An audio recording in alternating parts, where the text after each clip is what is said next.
আমরা ত্রয়োদশ জাতীয় সংসদ নির্বাচনের এই শিডিউলকে আমরা স্বাগত জানাচ্ছি এবং আমি আবারও আশাবাদ ব্যক্ত করছি আমরা সবাই যে এই নির্বাচনকে সুষ্ঠু, সুন্দর, গ্রহণযোগ্য করার জন্যে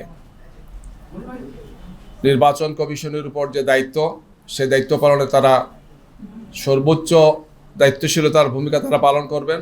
কোনো ধরনের কোনো দুর্বলতা, ত্রুটি, বিচ্যুতি যাতে না থাকে আমরা সেটা প্রত্যাশা করব। আগামীর সেই নির্বাচন সুষ্ঠু, সুন্দর এবং গ্রহণযোগ্য করার জন্য আমাদের পক্ষ থেকে সর্বোচ্চ প্রত্যাশা থাকবে, সহযোগিতা থাকবে এবং আমরা আমাদের জনগণকে সাথে নিয়ে আমরা আশা করছি একটি সুন্দর নির্বাচন আমরা পাব।